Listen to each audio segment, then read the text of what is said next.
again, if you have a teacher, history is going to be taught. Yeah, absolutely. History is going to be taught. And as we were talking earlier, you know, when you go to Texas, you talk to Mexican kids who feel like crap because they're being told they're less than because of the Alamo.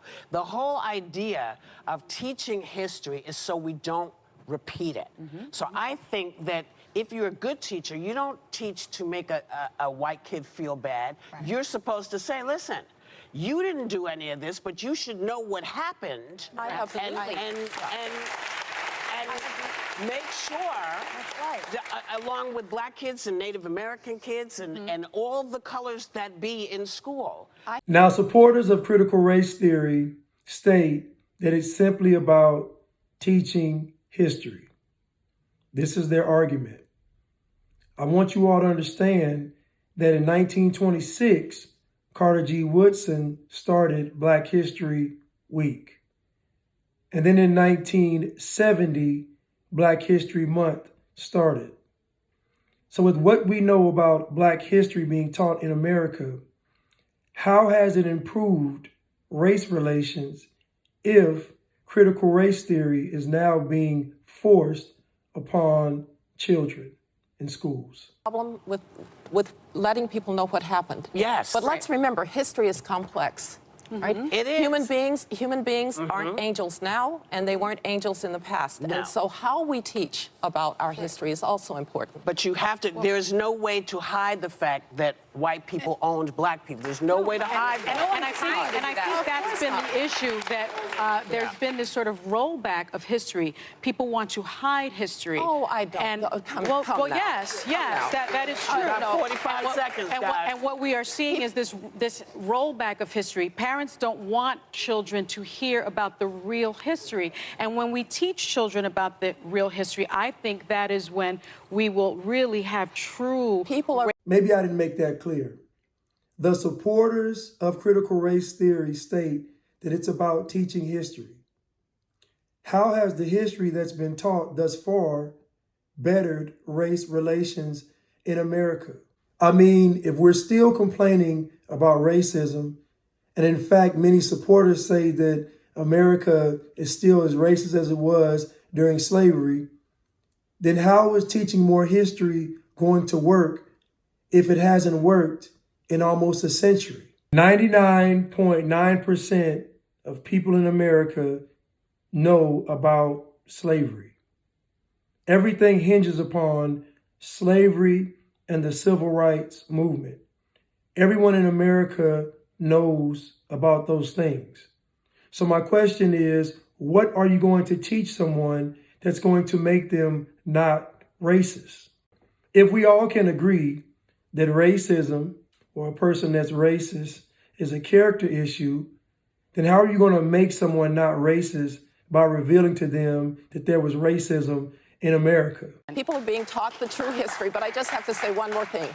It goes back to how we teach the history. That's what I'm saying. We teach the good and we teach the bad of history. Yep, but what we don't do is make 7- and 10-year-olds feel that they are somehow bad people because of the color of their skin. We've been through that. Yeah. Yes. And we don't need to do that again. We don't want anybody to feel that. Precisely. That's the idea. That doesn't seem to be part of the plan. Oh, it is part of the plan. I mean, you know, in Germany, they teach the Holocaust to every student. Of course. I met a German girl one time. And we teach slavery to every student. A school trip is a trip to Auschwitz or Dachau. Yes. They learn about their history, and there are not two sides to the story. We all have to learn about our history, but we also have to recognize that we have to live together. And we're going to do better living together if we don't make each other feel guilty. But if we're going to talk about history, are we going to talk about everyone that was involved in slavery? You see, the issue I have with critical race theory is that it just focuses on one part of history. History is complex. It's so complex that according to history, Africans sold other Africans into slavery. So wouldn't that make Africa responsible for slavery? Native Americans owned slaves. So would that make Native Americans responsible for slavery? The Jews owned slaves. So would that make the Jewish community responsible for slavery? And there were indigenous and melanated people that owned slaves in America. So does that make us responsible for slavery? In fact, slavery is being practiced in the Middle East, in Africa, and China right now. I mean, literally, there is slavery going on right now, and we are still trying to focus on slavery from the past. And here's another fun fact. Most Caucasians couldn't afford to own slaves. I'll say it again. Most Caucasians could not afford to own slaves. Now, it's debated on how many Caucasians and Europeans actually owned slaves. It's argued from 1% to 20%. And owning a slave literally could mean a person or a family owned one slave. If it's a fact that the vast majority of Caucasians, Europeans, or white people in America did not own slaves, then could it also be possible that most of us probably weren't slaves? And if most of us weren't slaves, then what were we? You see, everyone assumes that because you look like me, your ancestors were automatically slaves.